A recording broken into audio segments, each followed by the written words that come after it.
मेरा नाम सलमान जफर निजामी है। अच्छा, क्या लग रहा है निजामी जी राहुल गांधी कुछ करेंगे नहीं करेंगे? जनाब कोई क्या करेगा क्या नहीं करेगा इससे तो मुझे कुछ लेना देना नहीं है, बट एक बात जरूर कहना चाहूंगा, सारे भाई खड़े हुए यहाँ पे मेरे, कि राम वालों को मुसलमान से बू आती है। ये बात कह के मैं छुट्टी कर दूंगा बात की, कि राम वालों को मुसलमान से बू आती है, अहले इस्लाम को भगवान से बू आती है। राम वालों को मुसलमान से बू आती है, अहले इस्लाम को भगवान से बू आती है। किसको फुर्सत है करे खिदमत इंसान की यहाँ, किसको फुर्सत है करे खिदमत इंसान की यहाँ तो इंसान को इंसान से बू आती है। तो मेरे भाई सबको सबका साथ सबका विकास जैसा हमारे मोदी जी कहते हैं, और इंशाल्लाह मैं तो दुआ करूंगा, मैं मुसलमान हूं, मैं दुआ करूंगा कि आने वाले 24 का इलेक्शन भी मोदी जी जीते। पर राहुल गांधी तो कह रहे, फिर वही बात आ गई ना। फिर पहले मेरा सवाल सुनिए। राहुल गांधी जो यात्रा कर रहे हैं पूरी इसी मुद्दे पे कर रहे हैं, वो कह रहे हैं कि 14 के बाद देश टूट गया, हिंदू मुस्लिम भाईचारा खत्म हो गया। आप कह रहे हैं कि मोदी जी बने। अगर आप मुसलमान होकर मोदी जी को चाहते हैं तो फिर हिंदू मुसलमान भाईचारा खत्म कैसे हो गया? सर देखिए, हमारे हिंदू भाइयों को ये लगता है कि मोदी जी बहुत परफेक्ट इंसान है, कुछ मुस्लिम भाइयों को ये लगता है कि राहुल गांधी बहुत परफेक्ट इंसान है, ठीक है, और कुछ मुसलमानों को ये भी लगता है कि मोदी जी बहुत परफेक्ट इंसान है। तो मेरी पर्सनल खुद की ये राय है कि अगर 60% हमारे 140 हैं, 140 प्लस है ना, 140 प्लस हैं जहां तक मेरे को जहां तक लगता है 80% लोग चाहते हैं कि मोदी जी बने, 60% लोग चाहते हैं ना बने। तो मैं तो उन 80 लोगों के साथ हूं कि बाबू अगर तुम गड्ढे में जा रहे हो तो मैं भी तुम्हारे साथ गड्ढे में चलने के लिए तैयार हूं। तो अगर सब लोग चाहते हैं कि मोदी जी प्रधानमंत्री बने तो हमें क्या दिक्कत है यार, मोदी जी को प्रधानमंत्री बनाओ, जो तुम्हारा हाल वो हमारा हाल। इतना खूबसूरत, इतना अच्छा जचाऊ वाला प्रधानमंत्री मैंने तो अपनी लाइफ के अंदर कभी देखा नहीं। और प्रधानमंत्री और भी बहुत सारे आए हमारे जिंदगी के अंदर, मेरी आज 32 साल की उम्र हो गई, मगर मैंने कभी ऐसा प्रधानमंत्री नहीं देखा जो पहनने के बाद, ओढ़ने के बाद कि हाँ लगता है कि हाँ यार देश का पीएम है हमारे। स्मार्टनेस जो मोदी जी का, और जो मोदी जी के बोलने का तरीका, इतने सारे विदेश घूम कर आए मोदी जी ने, ये तो सिर्फ भारत जोड़ रहे हैं, वो पूरा वर्ल्ड जोड़ रहे हैं। आज जो हमारा हिंदुस्तान इतने पीछे था, आज 5वें नंबर पर आता है हमारा हिंदुस्तान, ये बहुत बड़ी बात है हमारे लिए। 8 साल में काम हुआ है? बिल्कुल काम हुआ है जी, बिल्कुल काम हुआ है, सब कुछ काम हो रहा है, बड़े बड़े फ्लाईओवर बन रहे हैं, अच्छी अच्छी चीजें हो रही हैं हमारे। देखो शीला जी ने भी बहुत काम किया दिल्ली के लिए, शीला जी ने इतना काम किया है दिल्ली के लिए, बहुत अच्छा काम किया है दिल्ली के लिए। शीला जी जैसा काम कोई नहीं कर सकता, मोदी जी भी नहीं कर सकते, if you don't mind. But हाँ, मोदी जी जो देश को लेके चल रहे हैं, मोदी जी से अच्छा देश कोई नहीं चला सकता मेरी नजर के अंदर, बहुत बड़े चला रहे हैं। हाँ, ये कुछ लोग हैं जो वैसी भाषा यूज कर रहे हैं, ये कुछ कुत्ते हैं, कुत्ते हिंदुओं में भी है, मुसलमानों में भी है, जो अपनी रोटी के ऊपर दाल घसीटने के चक्कर में हिंदू मुस्लिम सिख ईसाई ये जो करते हैं। कभी मोदी जी ने बोला कि मैं मुसलमान को खाना नहीं दूंगा? बोला है कभी मोदी जी ने? किसी से बोला है? किसी मुसलमान से बोला है? या किसी हिंदू से ये बोला है कि हाँ भाई सारा का सारा तुम्हारा ही है? किसी को मुसलमान दुकान पे जाता है, सामान लेकर आता है, पैसे देता है। जो चीज मुसलमान को सिलेंडर 1100 रुपए मिल रहा है, वो हिंदू को 1100 में मिल रहा है। हिंदू को कौन सा 900 रुपए में सिलेंडर दे रहे हैं? कोई स्कीम आई हो भेदभाव हुआ? 900 रुपए का सिलेंडर, कोई केंद्र की योजना आई हो भेदभाव? अभी तक मेरे पास तो कोई स्कीम ऐसी है ही नहीं कि मुसलमान के लिए ये स्कीम है और हिंदुओं के लिए स्कीम है। मैंने तो जहां तक अभी तक जो भी स्कीम देखी है सबके लिए निकली है। सेकुलर देश है, हर बंदे के लिए स्कीम है, मुस्लिम के लिए भी है, हिंदू के लिए भी है, हर चीज मोदी जी बहुत बढ़िया करके चल रहे हैं। मगर मैं सबसे हाथ जोड़ के निवेदन यही करूंगा, भाई जितने लोग माइंड को डाइवर्ट कर रहे हैं हिंदू मुस्लिम, उन लोगों से बचो। और देखो, कोई अगर मुस्लिम को गाली देता है तो हिंदू सबसे पहले उसका गिरबान पकड़ ले, तूने मेरे भाई को कैसे गाली दी। और कोई हिंदू को गाली दे तो मुसलमान पकड़ ले, तो बाहर वाले की हिम्मत नहीं पड़ेगी मेरे भाई ये सब चीजें करने की। आप खुद ही अपने घर के अंदर लड़ लो यार, किसको तोड़ रहे हो आप भारत को खुद ही तो तोड़ रहे हो। आप क्या सोच रहे हो हिंदुओं से पूरा देश चलता है? गलत, रॉन्ग। मुसलमान से पूरा देश चलता है, रॉन्ग। अगर ये दोनों अलग हो गए सब बेकार हैं, सब बेकार। I am Sufi singer, Bollywood playback singer, artist MS Nizami brothers, Google पे सर्च कर सकते हैं आप मेरे को।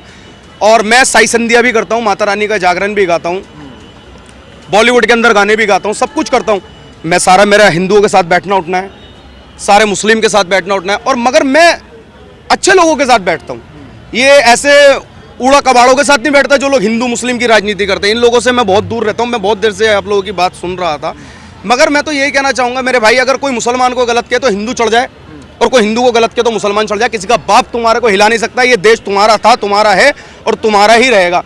आप इसको खुद तोड़ रहे हो, कोई और नहीं तोड़ सकता इसको, आप खुद तोड़। कहते हैं ना, घर का वेदी लंका ढाए, ये घर का वेदी लंका ढा रहा है कि कोई हिंदू को गाली दे रहा है तो मुसलमान खड़ा होकर खुश हो रहा है। अरे यार जो इनकी तो ऐसी तैसी हो गई, सॉरी यार, और मुसलमान को कोई गाली दे रहा है तो हिंदू जय श्री राम के ना, अरे भाई जय श्री राम ने कभी ये नहीं बोला तुम किसी के घर में आग लगा दो मैं खुश होऊंगा।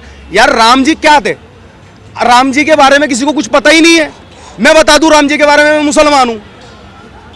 आप आपस में लड़ोगे, अभी जैसे कि फॉर एग्जांपल मैं कोई बात कह दूं, आप मेरे से लड़ने के लिए खड़े हो जाओ, यार 4 तुम मारोगे 2 मैं मारूंगा, तो नुकसान किसका, तुम्हारा और मेरा। वो तो घर में बैठे हैं। और जितने भी नेता हैं, जितने भी उनके बच्चे हैं, आप मुझे एक भी नेता का बच्चा ऐसा बता दो जो हिंदुस्तान के अंदर पढ़ाई कर रहा हो। सारे के सारे नेताओं के बच्चे यूनिवर्सिटी बाहर हैं, कोई इंग्लैंड है, कोई न्यूयॉर्क है, कोई फलाना जगह, कोई ढमकाना जगह। तुम्हारे बच्चे यहाँ पर हैं जिनको तुम्हारे को उनकी फीस देने के लिए भी सोचना पड़ता है कि यार इनकी फीस कैसे दें, खाने के लिए सोचना पड़ता है यार मकान का किराया कैसे दें। अरे तो मेरे भाई आपस में क्यों लड़ रहे हो यार, एक जगह जुड़ जाओ। और मैं तो मुसलमान भाइयों से भी अपील करूंगा, जो लोग राहुल गांधी को वोट देना चाहते हैं, आप सिर्फ मोदी जी को वोट दें, मोदी जी को जिताएं। अगर हमारे हिंदू भाई ये चाहते हैं कि मोदी जी आए, तो मैं खुद ये चाहता हूं कि मोदी जी आए।